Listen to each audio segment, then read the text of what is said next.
Hello and welcome to today's webinar, Climate Policy at a Crossroads, the OBBBA and the Endangerment Finding featuring Shuting Pomerleau. We're happy to see you. Thank you. Thank you so much for having me. So I'm gonna throw this on the line, you guys. For some reason, my slides suddenly do not want to advance for me. They were when I was checking things out before we started recording, but now that we're recording, they don't want to advance. But I'm gonna move on with what I have to say. So for everybody here, this webinar is presented by republicEn.org. We are conservatives who care about climate change and want to see our conservative leadership take action. My name is Angela, and I'm republicEn's engagement director. We're going to start today's event with a presentation from Shuting. Then we're going to move on to a Q&A session to give you guys all the chance to ask your own questions. For the Q&A, we ask that you raise your Zoom hand, and one of us from the republicEn team will call on you. If you are a Zoom newbie, you can raise your hand by hitting the React button at the bottom of your screen. We'll also be monitoring the chat in case you want to drop a question there. So now, without further ado, I'm going to turn the mic over to republicEn's Executive Director and former Congressman, Bob Inglis.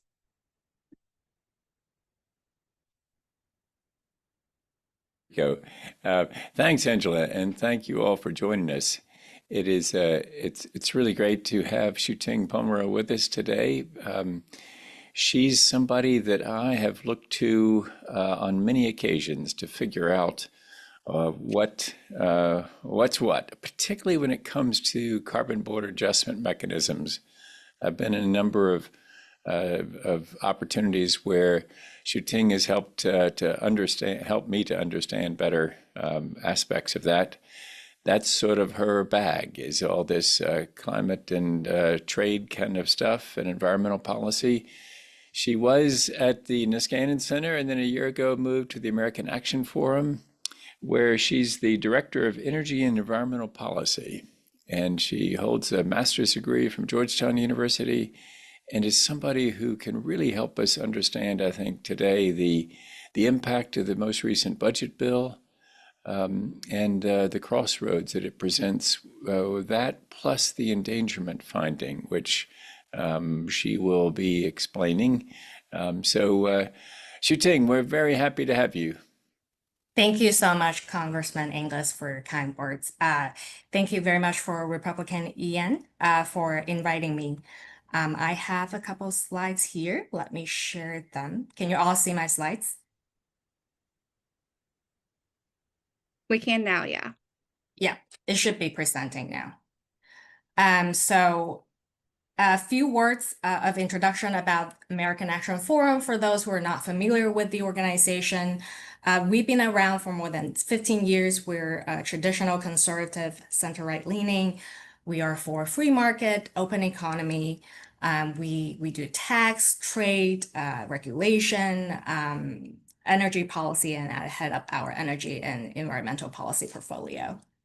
So for this about 20-minute presentation, I will walk through three main areas.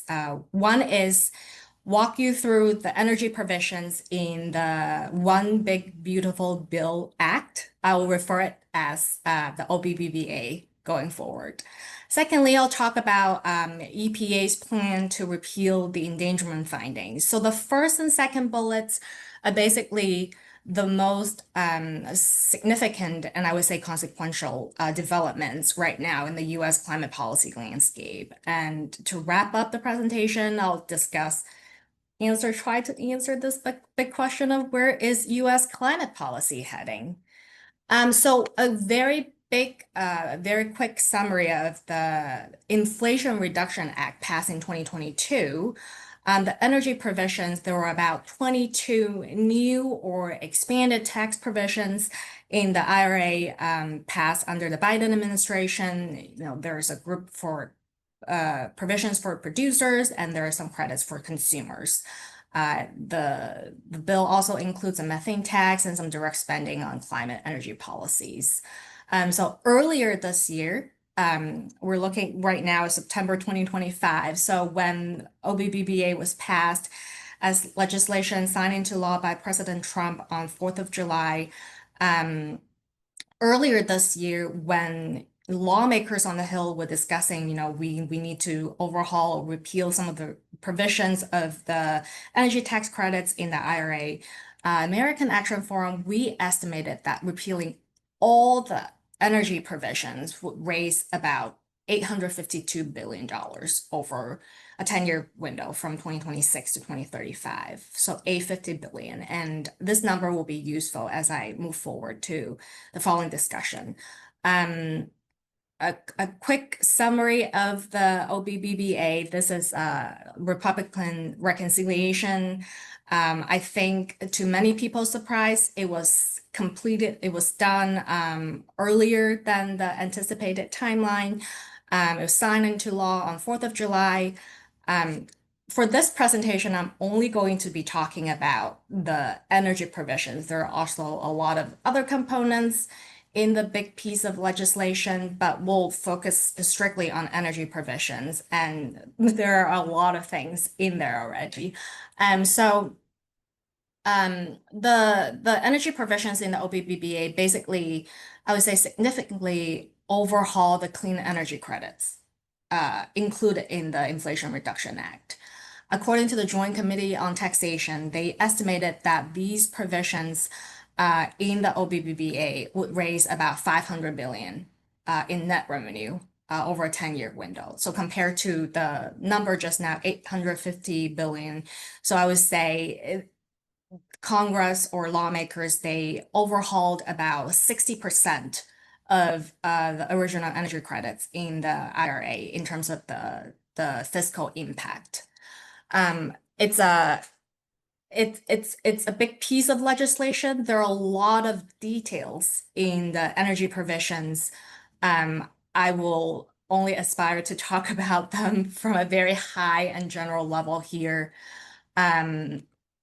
If you're interested, I included the links to my analysis and a lot of American Action Forum's in-depth papers.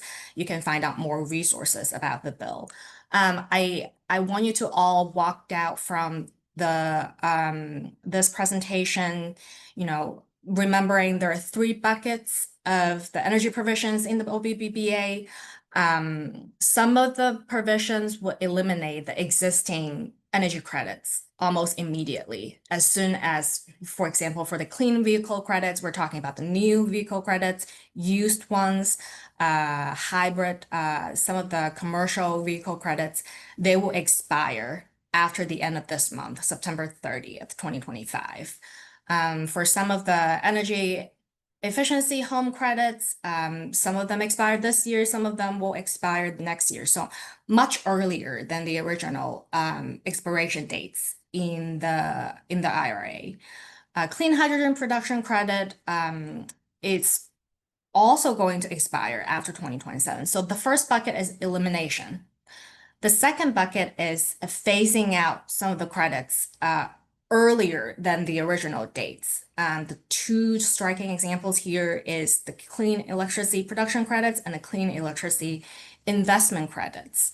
The wind and solar related credits across the clean electricity production investment credits, they will expire much sooner. They will expire in 2027 versus for other types of energy generating clean electricity, they will expire, I think, entirely by 2036. They will start phasing out 2034. Phasing out means they will start reducing the tax credits magnitude by 20%, 20%, 20%, and then completely repealing it. So eliminating and phasing out the credits together is estimated by JCT to raise about $543 billion from 2025 to 2034. Now, it's not all repealing energy credits.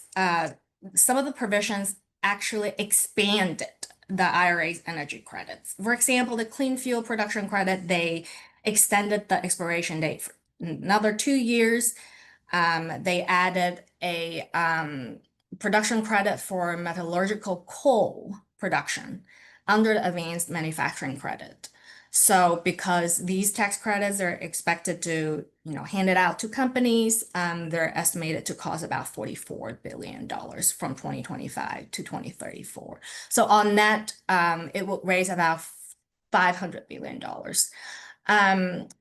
I would summarize the legislation really has a lot of details, especially from the initial Ways and Means draft to the House final proposal to the Senate Finance Committee version to the Senate final proposal.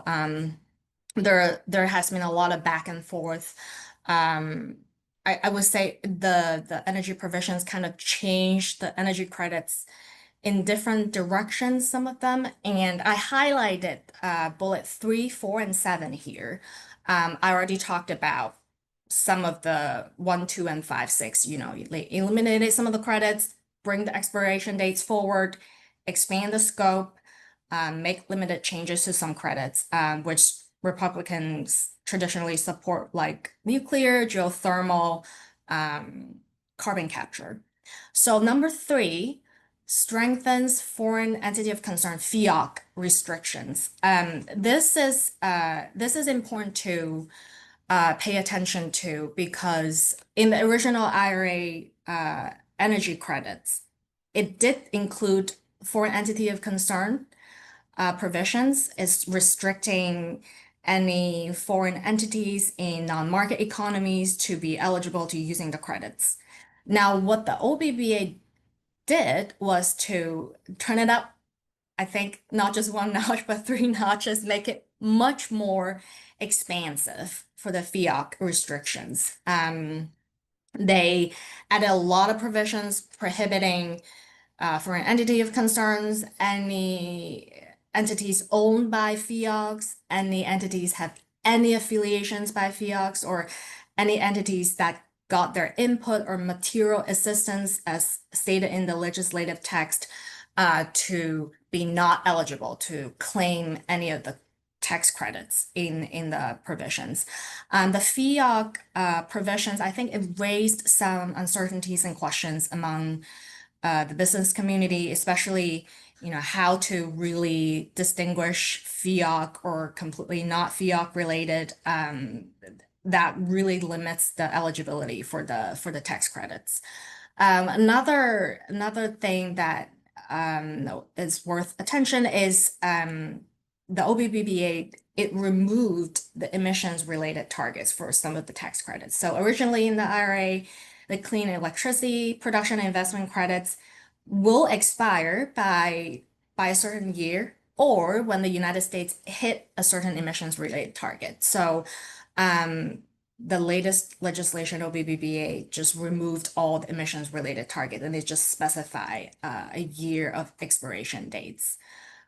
Lastly, for the special features of the energy credits, IRA originally included transferability, refundability.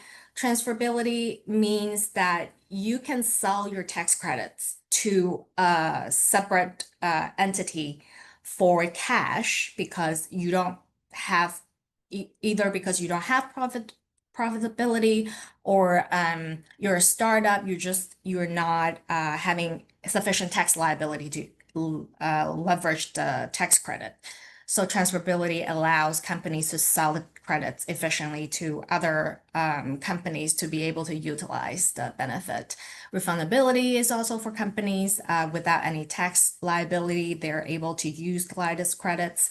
After much discussion back and forth, the final version of the bill did include transferability and refundability as long as the credits were in effect. They also kept most of the bonus credits like domestic content, prevailing wages, and apprenticeship features.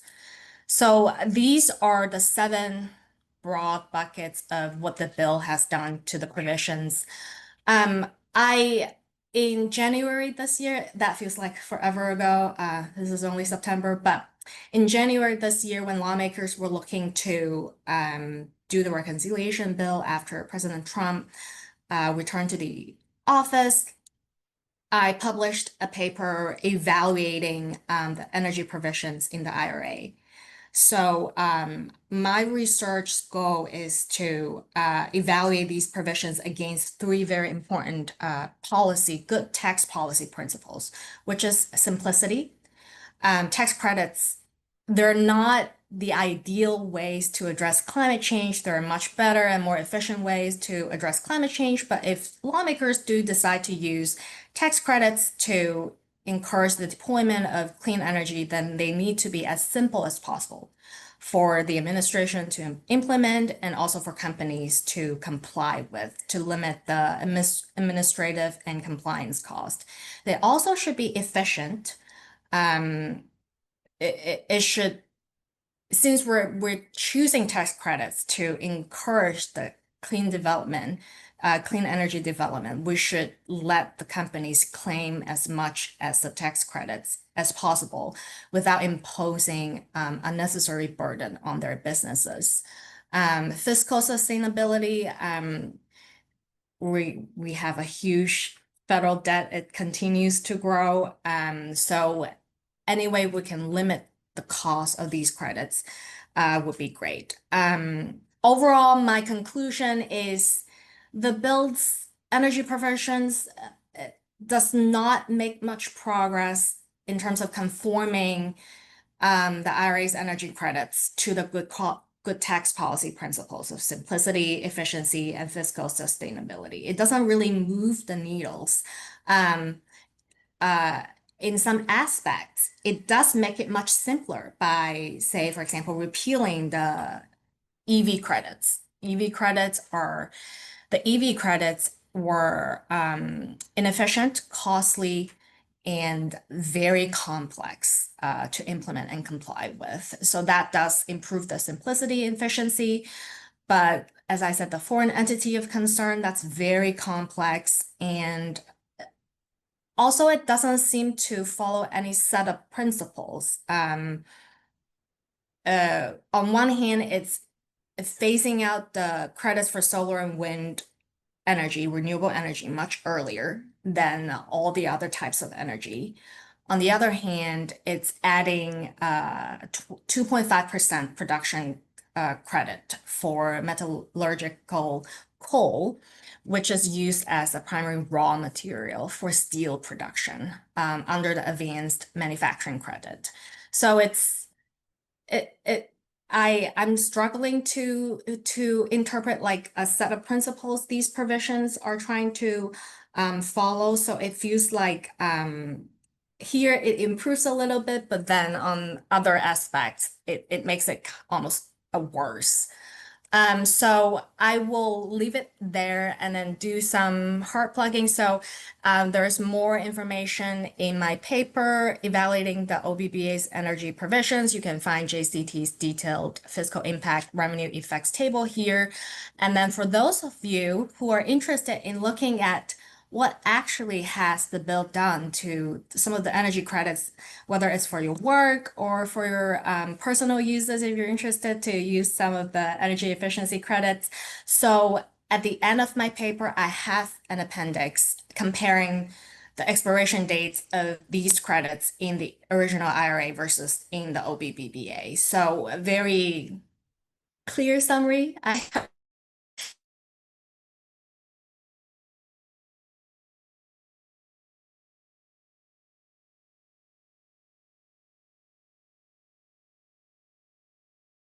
In the US climate policy landscape is the EPA's endangerment finding.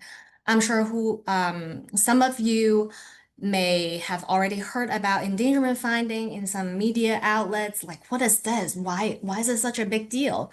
I would say from Republican or the policy perspective, it's not unheard of that Republican administration goes in and do some deregulation on the environmental regulations front or emissions regulations front. But what makes this so significant is why I will have this second half of the presentation. I will explain in a little bit. So some of the quick context.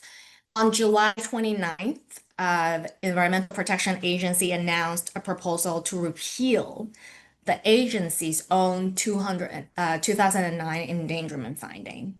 Now, this move was in response to President Trump's executive order that he released on January 20th this year, unleashing American energy. There are a lot of things in this executive order, including encouraging developing oil and gas and other types of energy. But one of the provision in this executive order was the president requested the EPA to submit recommendations on the legality and continuing applicability of the EPA's endangerment finding, and then submit the finding to the administration. This slide is very text heavy, so stay with me. Please don't fall asleep. I know it's right after lunchtime. So to be very short, if next time someone asks you, what is the EPA's endangerment finding? You can answer, well, it's a legal basis for the agency to regulate greenhouse gas emissions from sources like vehicles or power plants.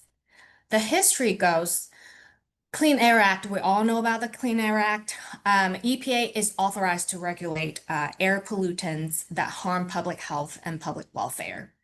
Now, in 1999, some organization petitioned the EPA. They were like, hey, we want you to regulate the greenhouse gas emissions using the Clean Air Act authority from motor vehicles. But the petition was denied by the EPA at that time. They were like, well, we don't feel like we have the authority. We don't want to regulate emissions.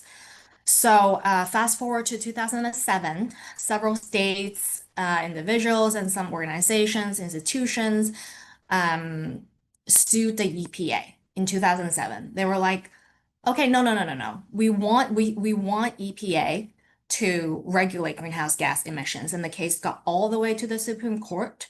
The Supreme Court's finding, the conclusion was greenhouse gases, they are air pollutants, and they request the EPA to determine whether the EPA thinks at that time the greenhouse gas emissions from new motor vehicles would harm public health or welfare. So if the finding is yes, they do harm public health and welfare, then go ahead, EPA. You have the authority to regulate greenhouse gases from some of the point sources. So in 2009, EPA issued the endangerment finding, stating that 6 greenhouse gases, I'm not going to read all of them, threaten the public health and welfare of current and future generations. So that's a quick history of the endangerment finding. So basically in 2009, EPA said, okay, we have done some research, we have done our homework, we've concluded that yes, these greenhouse gases do harm the public health and welfare. So this became, the endangerment finding became the legal basis for a lot of the EPA's greenhouse gas emissions regulations under the Obama and Biden administration. Now, the administration, EPA, has announced that officially their plan to repeal the endangerment finding. Now, I'm not a lawyer, but there are several ways they could go about doing this. They could either say, you know, with the updated science, climate science, maybe it no longer supports the original endangerment finding, or they could argue from a legal perspective. We can discuss more in the Q&A session, but I just want to quickly talk about the implication. Why do we care about the endangerment finding? One is it would make it much easier for the Trump administration and future administrations to repeal greenhouse gas emissions regulations because they no longer have a legal basis. Second is it'll be chaos. It'll be legal chaos because repealing it will immediately subject the agency to a lot of legal challenges, not only at the federal level, probably at the regional level, local level, and then litigation takes years. And last but not least, it would create significant policy uncertainty for businesses. So those are the high level implications. So to wrap up, this is the last slide. I talked about the OBBBA. I talked about the endangerment finding. I published a Daily Dish short form blog post on August 14th with the title, Where's U.S. Climate Policy Heading? To answer the question, no one really knows. That's my quote for myself to that title, the question. I said that because we talk about endangerment finding. They're trying to not only deregulate environmental regulations, but administration is also trying to repeal the legal basis for emissions regulations from EPA. So the last bullet doesn't seem like we're taking a command and control regulations approach. Now, for those of you who know about my research or my work, I am a proud carbon tax advocate. I think a carbon tax is the most efficient, effective way to address climate change. But it continues to be politically challenging, very, very challenging, I should say. So we're not taking the stick approach, not the number one. And then doesn't seem like we're taking the carrot approach either, because with a lot of the rollbacks of the energy credits in the Inflation Reduction Act through the OBBBA, a lot of the projects have been put on hold. Energy developers, they're not really sure what's the actual rules. Projects that were initially invested or started got delayed or canceled because of the rollbacks of some of the credits. So doesn't seem like we are favoring a carrot approach either. So usually with climate policy, if you look at the world, typically you either have a carbon price, like the European Union, they have a cap and trade system, emissions trading system, or say Canada, they have a carbon tax, or you have a carrot approach. You have a lot of subsidies and tax credits to help the clean energy industry or regulations. So my answer to this is no one really knows. If you know, please come to me. Let's chat. So that's all for my presentation. I included the 2 links to my papers about the analysis that I talk about. I'll turn it over back to Angela. Thanks, Shuting. So let's go ahead and open up the floor to some Q&A. If you guys have a burning question for Shuting, can you raise your Zoom hand and we'll call on you and ask you to unmute and ask your question. We did have a couple that popped up in the chat that we can look at. I've heard that notwithstanding all the cuts to the OBBB on its own, the OBBBA would represent the largest tax benefits to renewable energy on its own. Is that true? I'm not really sure about what the question is trying to get. If anyone wrote that question, please feel free to speak up and then elaborate a little bit. Max, on your if question. you're still here, would you like to unmute and elaborate on your question? Looks like maybe we lost Max. I think he's probably talking about those subsidies for some things that go up, like you said, but that it seems like those would probably not be equal to the size of the ones that have been eliminated, right? Shuting. Yeah, mostly the cuts that I think Max was referring to that did happen in the OBBBA was faster phase out for wind and solar, expanding the clean fuel production by 2 years, but I don't think, yeah. It- I think I know what he means. What he's talking about is if you just took like the tax credits for geothermal, for all of those things that have been kept in place, right, from the IRA. So all of the tax credits that were in the IRA and have been maintained in the OBBB, those tax credits would represent a really good amount of help for the climate.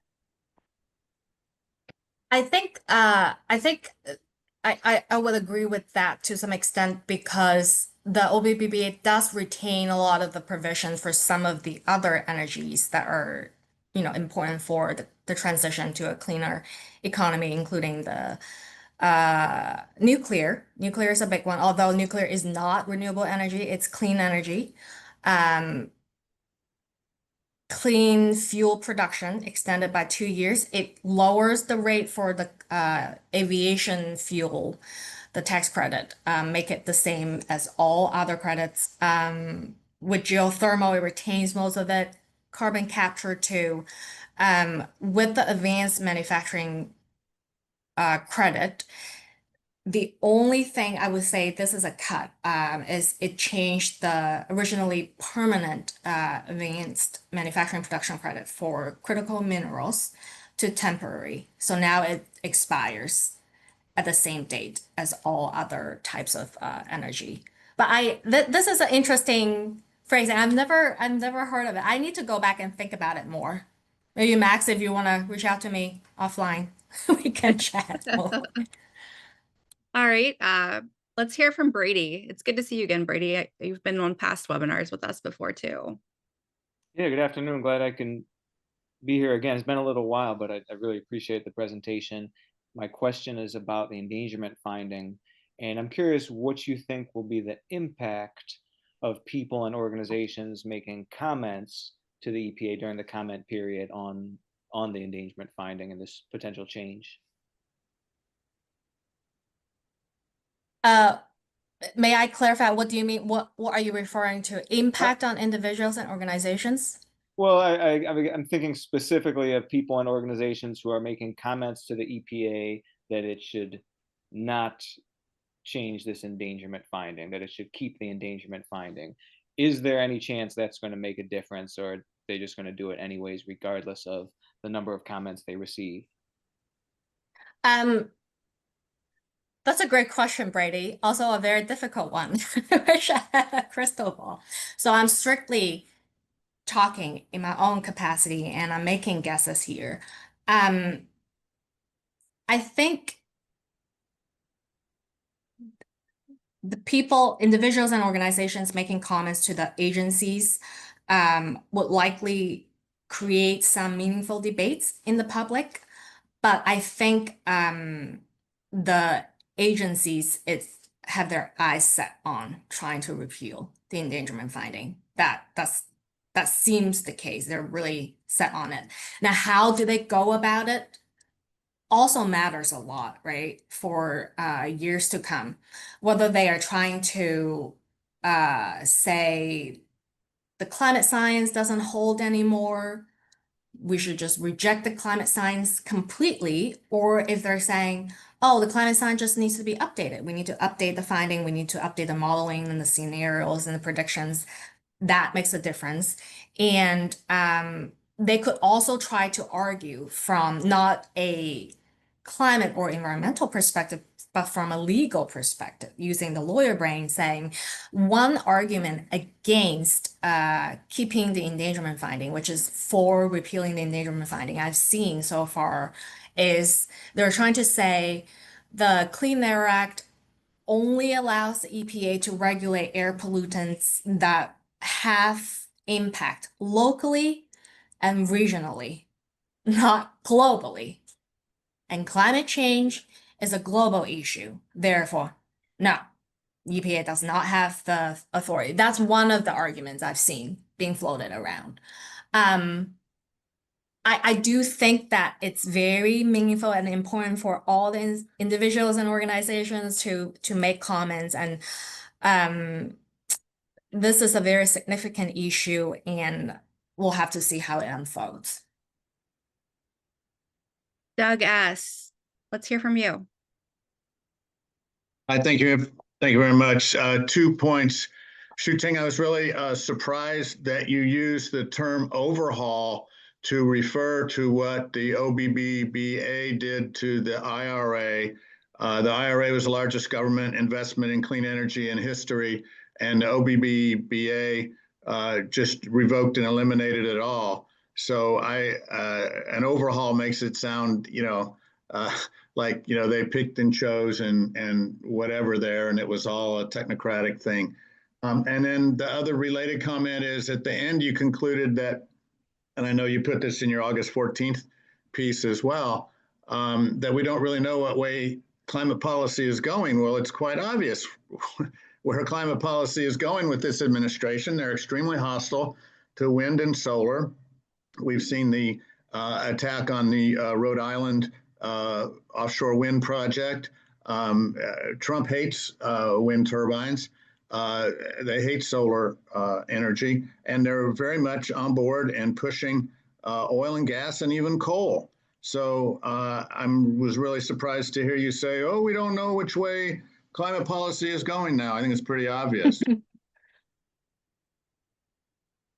Great. Thanks for observations, and thanks for reading my piece on August 14th, Doug. I appreciate it. Now, overhaul, as I mentioned in my presentation, if you were to repeal all the provisions, Congress could have raised $850 billion. Now, they went in and do some changes. We can talk about the use of words here, wrecking it, rolling back, changing it, destroying it. JCT estimated the repeal of the IRA energy credits raised $499 billion, so about 60%. So there's still something that they kept in place for nuclear, geothermal, and you're right, they seem to be supporting coal. Even though it's not the thermal coal that's used to generate electricity, it's used for steel production. The production tax credit is very confusing for me. It seems like it's used to support a very carbon intensive and declining industry. In terms of the climate policy, I think that you're right. We don't know where it's going. Well, clearly nothing is being done when the rest of the world is moving forward. But the president, looking beyond 2028, I'm not sure where it's going. Also, we have a midterm coming up next year. Maybe that will have some impact. Yes. I don't know if that's helpful, Deb. Thanks, Shooting. Doug L. Let's hear from you. Oh, wait. Oh, we you're can't on hear- mute, Doug. Yeah, unmute, Doug.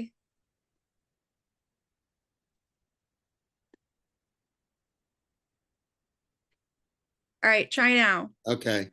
We can hear you. Certain building alterations are eligible for 100% tax credit.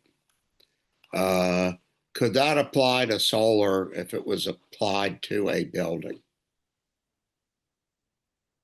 Are you talking about the residential? No, commercial. Sorry, say that again. What Okay, credit, so if what you- solar project? If you do certain tenant improvements to a building, to a commercial building, you get 100% tax credit. Could that include solar panels placed on a building? Is the 100 tax credit a hypothetical credit or an existing credit to a building Existing improvement? credit. Existing credit? I'm not really sure. I have to look to it. I know in the energy efficiency or improvement, they have a new energy efficient home credit, residential clean energy credit, energy efficient home improvement credit. I think they have some commercial properties development credit. Those expire, I think, either this year or next year. So even if they're eligible, it will not be long. But I have Well, they to, extended the building credit, the 100%. For example, certain factory improvements, for example, you can take off 100% the first year. what's the credits name? Is this in the energy provisions or in other tax provisions? In other tax provisions. I think that's a great question. Would you mind telling me the exact name of that tax provisions? I'll look it up and then I get back wish to I you. could, but just a second. In the meantime, why does Trump hate solar so much? Is he paid off, or what's the reason? I think someone just now mentioned, halting the offshore wind project by the Danish company Ørsted. I just published a piece yesterday discussing, so the Trump administration started Section 232 investigation into the wind turbine imports into the United States. So I had this piece out talking about, what could be the implications. Very likely, we will have tariffs on the wind turbine imports. Very likely the rate will be 50%, just like other Section 232 tariffs. I mentioned that because Doug talked about solar, I immediately reminded me of wind. Okay, it doesn't say, it's just 100% bonus depreciation for real estate improvements.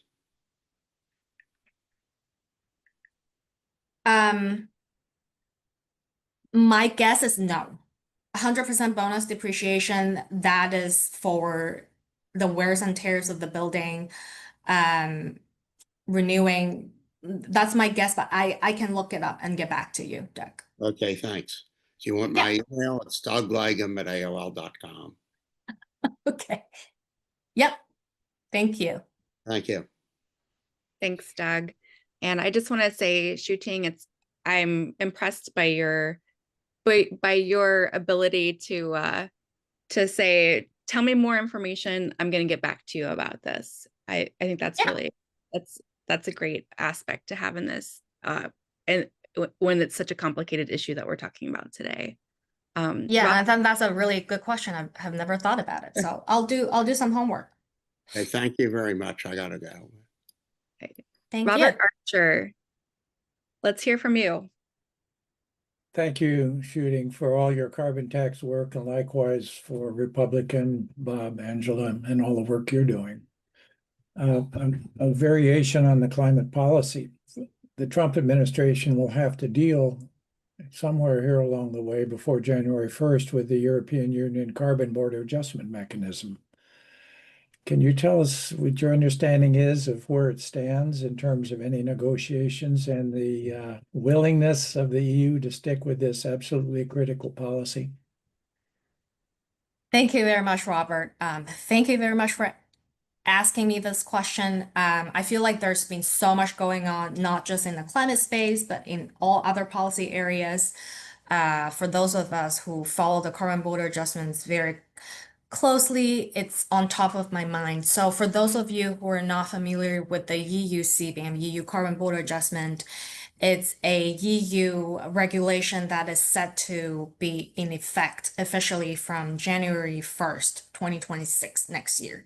What it does is trying to mirror the domestic emissions trading system in the EU and collect an import tax on 6 selected carbon intensive industries goods. So any country selling goods falling under those categories to the EU will have to pay for a carbon fee. Now the carbon fee has 2 multipliers. One is the emissions trading, the carbon price in the EU. The other is the emissions associated with the product being imported in the EU.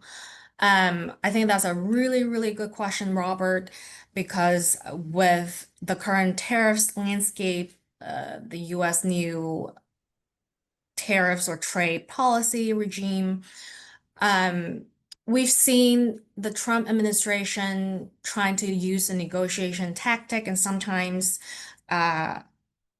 using threat, for lack of a better word, Canada, right? They were going to implement the digital services tax. And because President Trump, the administration said, well, we will increase the tariffs on your exports to the US, the Canada dropped the tax, digital services tax overnight, over one weekend. The same thing is happening in the global shipping carbon tax.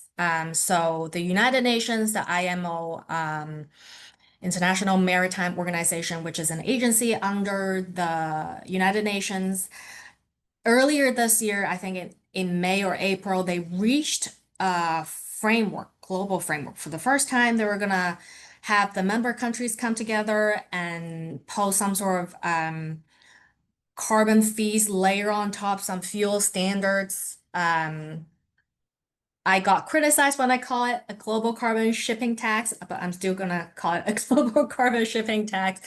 The Trump administration, the representative delegation walked out of the negotiation, and then very recently, I think a couple of weeks ago in August, the cabinet, I think Secretary Rubio, and then I think Lutnick, they said that they will go after any countries that will vote yes to the framework. There is a convention coming up in October this year to officially adopt the framework. So they say any countries who vote yes or are implementing the global carbon tax on shipping emissions, we will retaliate with more tariffs. So you've seen the theme and the pattern here. With the US EU, I think the relationships it's a bit more complex. Of course, the EU US reached a 750 billion energy deal. The EU promised to purchase energy products, including natural gas, oil, and nuclear products from the US over the next 3 years, worth of $750 billion. I wrote about this. This is very, very ambitious, to say the least. It will require the EU to more than triple the current purchase volume from the United States to be able to fulfill the goal. So that is to say, to answer your question, Robert, I think it could go several ways, right? The EU CBAM right now, they're in their final phase of consultation. I've seen some of my external colleagues over in EU, whether it's policy analysts, industry analysts, or some of the people working in the EU Parliament or EU Commission, they recognize there's still a lot that needs to be done with the EU CBAM, especially regarding the default values of carbon intensity of the goods for these industries.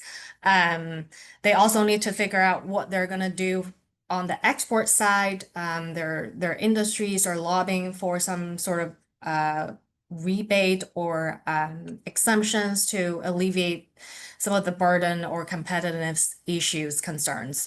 So one way is it could be that EU just forges ahead. They're not giving the US any exemptions. I do not know how the US administration will react to that. Not very positive is my best guess. Would this throw away all the previous agreements, or if the administration say, hey, you're doing this to us, we're going to increase this or that tariffs to this high rate, would the EU just back off a little and say, we'll give you an exemption? What I heard is that it's very hard to change the EU law. Once it's passed, it becomes legislation. But I don't know if they have any kind of legal mechanisms they can figure it out at the EU Commission to delay it or exempt the US. Exempting US is basically, in my opinion, the collapse of the EU CBAM, because they're really clear about not giving any exemptions to countries unless you have a carbon price, whether that's emissions trading or carbon tax. So to answer your question, Robert, I don't know. I'm keeping a tab on this very, very closely. If interested, please follow my research.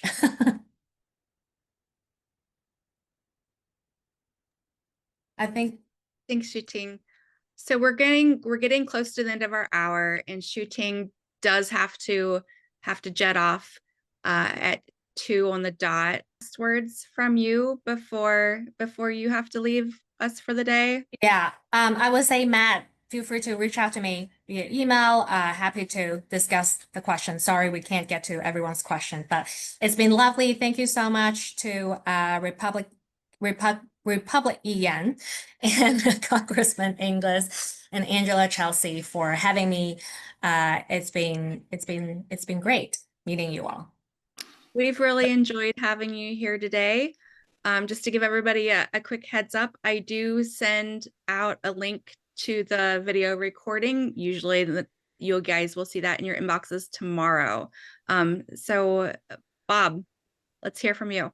Just thank you, Shuting, for being with us, and look forward to continuing to work with you as we figure out that path forward. Thank you. Thank you very much.